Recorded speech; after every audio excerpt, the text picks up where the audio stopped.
नमस्कार मित्रों। आज चर्चा में अरावली है, खनन है। दिल्ली बच नहीं पाएगी, अरावली ढह जाएगी तो ठीक है, ये सारी चीज़ें तो। लेकिन क्या यूट्यूब पर मीम बना देने से, ब्लॉग लिख देने से अरावली बच जाएगी? और सिर्फ अरावली ही क्यों, और जगह भी खनन हो रहे हैं, बेतरतीब खनन हो रहे हैं। बचाने का उपाय क्या है? क्या ये जो खनन होते हैं, पेट्रोकेमिकल्स निकाले जा रहे हैं, जो लाइफ स्टाइल हमने अपनाई है, इससे कुछ भी बच पाएगा? हमारी धरती बच पाएगी? कोयले निकाले जा रहे हैं, कहीं से तो इनका बैलेंस बिगड़ता होगा ना धरती का। हम्म इस पे कोई क्वेश्चन नहीं है। दिल्ली के पास है अरावली, तो उससे सवाल तो हो रहे हैं। लेकिन ये विंध्य पर्वत श्रृंखला, पूरा डेक्कन, सब कुछ तो नोचा खसोटा जा रहा है इंसान के द्वारा। आपको एसी भी चाहिए, कार भी चाहिए, चमचमाते मार्बल से, ग्रेनाइट से तुम्हारे घर चाहिए। हमारे पुरखे मूर्ख थे क्या? लाखों सालों की मानवता है, हमने तो हजारों सालों के विकास में ये सब अचीव किया है ना। हम्म एक टिप ऑफ द निडल भी नहीं है हम इस सृष्टि के। तो क्या इससे पहले की मानवता ने नहीं देखा होगा? ये सब देखा होगा। लेकिन उन्होंने लाखों सालों के रिसर्च के बाद साइंटिफिक सनातन धर्म में जो चीजें अपनाई गई, पहले फूस के घर होते थे, हद से हद हो गया तो मिट्टी का घर बना लिया और ऊपर से थोड़ी सी खपरेल डाल दी। ठीक है, ऐसा नहीं था कि उसमें मार्बल नहीं थे, पत्थर नहीं थे, पत्थर जोड़े नहीं। मंदिर वगैरह बनते थे पत्थरों से, मार्बल से जिस जमाने में। तो क्या घर नहीं बनते थे? लेकिन वो अलाउड इसलिए नहीं था ताकि अगर ऐसे करेंगे तो अगली पीढ़ियों के लिए कुछ बचेगा नहीं। न प्रकृति बचेगी, न लोग बचेंगे, और उनका जीना मुश्किल हो जाएगा। तो लोग अपनी संतानों से ज़्यादा प्यार करते थे। पहले के ऋषियों के आशीर्वाद और श्राप भी पीढ़ियों के लिए होते थे। जाओ तेरे खानदान में ये हो जाएगा, जाओ तेरे खानदान में हो जाएगा, जाओ तेरे खानदान में लक्ष्मी का वास रहेगा।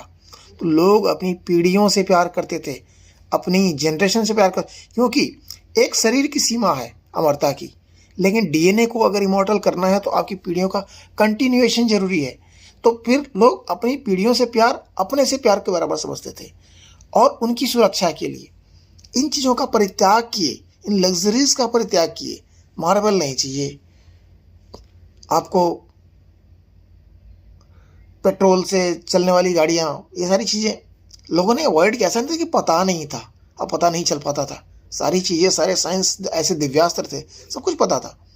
लेकिन अगर हम प्रकृति को कोई भी चीज़ सस्टेनेबल अगर चलाते हैं तो हमें वो रियूजेबल चीज़ होनी चाहिए, ताकि वो फिर से पैदा हो जाए आसानी से प्रकृति में, और फिर वही नष्ट भी हो जाए। ये नहीं कि एक बार अरावली खोद दी, पत्थर निकल, दोबारा पत्थर थोड़ी निकलेगा वहाँ से। और दूसरा साइड इफेक्ट क्या होगा? जो नेचर ने नेचुरल तरीके से एक मास रिस्टोर किया है, स्टोर किया है वहाँ पे, वहाँ से उसका इम्बैलेंस हो जाएगा। लेकिन इस शहरीकरण के दौर में कौन किसकी सुनेगा? सबको शहर में रहना है, सुविधाओं के साथ रहना है। तो गांव में कोई रहने के लिए तैयार नहीं, खेती करने के लिए तैयार नहीं। गांव का समाज इतना उद्दंड हो गया है, गाली गलौज समाज। सरकारों को गांव की समाज व्यवस्था और न्याय व्यवस्था से कोई सरोकार नहीं है। पंचायती व्यवस्था का लेना देना नहीं है। क्या गांधीवादी पंचायती व्यवस्था सिर्फ देश की आज़ादी के लिए थी? नहीं भाई, गांधी चाहे कैसे भी रहे हों, लेकिन गांधीवाद जो था एक सस्टेनेबल डेवलपमेंट का वाद, एक क्रांति थी जो कि समाज को सस्टेनेबल तरीके से कैरी फॉरवर्ड करने के तरीके थे। नेचुरल तरीके से जीने के लिए, स्वस्थ तरीके से, एक दीर्घजीवी समाज के निर्माण के लिए और सस्टेनेबल समाज के निर्माण के लिए, न्यायपूर्ण समाज के निर्माण के लिए आवश्यक था, जिसको फिर से रिस्टोर, एक नई क्रांति चाहे मोदी जी अपने नाम पे कर ले भाई, लेकिन उन तौर तरीकों को प्रमोट किया जाए, गांव में रहने को प्रमोट किया जाए। गांव में सैनिटेशन, न्याय व्यवस्था और संचार व्यवस्था, गांव में आपके परिवहन व्यवस्था, मेडिकल फैसिलिटीज़, अवेलेबल कराए जाएं, उनके लिए ध्यान दिया जाए, ताकि हम एक uniform and sustainable development start कर सकें। और ये जो चमक दमक जो थोड़े दिन की है, जब मार्बल्स खत्म हो जाएंगे, ग्रेनाइट्स खत्म हो जाएंगे, इम्बैलेंस हो जाएगा, सब कुछ, प्रकृति नष्ट हो जाएगी, कहाँ रहोगे? नष्ट हो जाएगी, तुम भी नष्ट हो जाओगे भाई। सवाल अरावली के अस्तित्व का नहीं, हमारे अस्तित्व का है, सारे पहाड़ों के अस्तित्व का है। हम डेवलपमेंट नहीं रोकना चाहते, लेकिन ऐसा डेवलपमेंट हो जिसमें सबका कल्याण हो। जरूरी नहीं कि हर जगह मार्बल टाइल्स ही बिछाई जाए, कुछ ऐसी भी टाइल्स लोकली प्रोड्यूस लगा करके बनाई जा सकती हैं, जिससे कि वहाँ का समाज आगे की हजारों सालों तक उसको सस्टेन कर सके। ये नहीं कि हमने 2 दिन की चमक दमक दिखा दी और बात खत्म हो गई।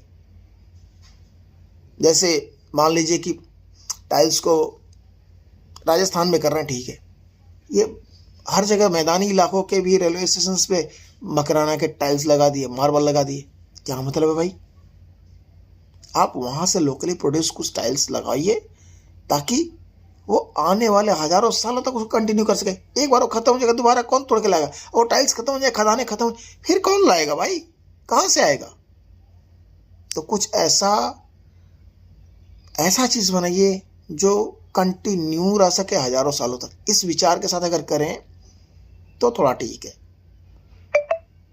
बाकी ये विचार किसी को फालतू भी लग सकता है, ये समय कभी को पीछे मुड़ने वाला लग सकता है, लेकिन भाई एक न एक दिन तो आपको इस पे आना ही पड़ेगा। जब चीज़ें खत्म हो जाएंगी तो आप करोगे क्या? बचेगा क्या? जब सब गंवा के सीखोगे तो उस सीखने का फायदा क्या है? समय रहते चेतें, सरकारें, हम लोग, अगर हम लोग स्टार्ट कर दें, अगर मार्बल खरीदना बंद कर दे, कोई कहाँ से बेच पाएगा? गांधीवादी विचारधारा पे ही आते हैं। हम मांस खरीदना ही बंद कर दें, कोई बेच पाएगा? कोई काट पाएगा? नहीं। तो हम इसका यूज अवॉइड करें। जैसे गांधीवाद में विदेशी कपड़ों का, विदेशी सामानों का बहिष्कार किया गया था आज़ादी की लड़ाई में, वैसे ही अगर अरावली और इन पहाड़ों को बचाना चाहते हो तो मार्बल्स और ग्रेनाइट्स का प्रयोग घर में करना बंद करो। सिंपल सीमेंटेड रखो ना भाई फर्श, कोई दिक्कत नहीं है। साफ सफाई रखोगे, अच्छा लगेगा। इसको एक फैशन बनाओ, हो सके तो फूस में रह लो, लेकिन वो तो संभव नहीं है भाई। जाड़े पाले का दिन है तो रखना पड़ेगा। मिट्टी का घर बना सकता है आदमी, वो बहुत सुरक्षित भी रहता है, लेकिन कर सकते हैं तो। यही समय की मांग है। ये मीम्स बना देने से, रील्स बना देने से और बैनर लेके चल देने से भाई अरावली बचाओ, सिर्फ अरावली क्यों बचाओ? पूरी सृष्टि क्यों नहीं? पूरी मानवता क्यों नहीं? पूरा देश क्यों नहीं? सिर्फ अरावली ही क्यों? हर जगह खनन माफिया साला मार्बल कोड़ रहे हैं, सब कुछ कर रहे हैं। जो चीज़ जरूरी है, मान लो यूरेनियम जरूरी है, तेल जरूरी है, जिनके बिना जीवन नहीं चल सकता, उसकी बात अलग है। लेकिन जिसकी कोई जरूरत है, जिसके अल्टरनेट अवेलेबल है, उसके लिए भी तुम तमाशा कर रहे हो। मत करो भाई प्लीज़। जो चीज़ें हो सकती हैं उस चीज़ को संभालिए, करिए। धन्यवाद, नमस्कार।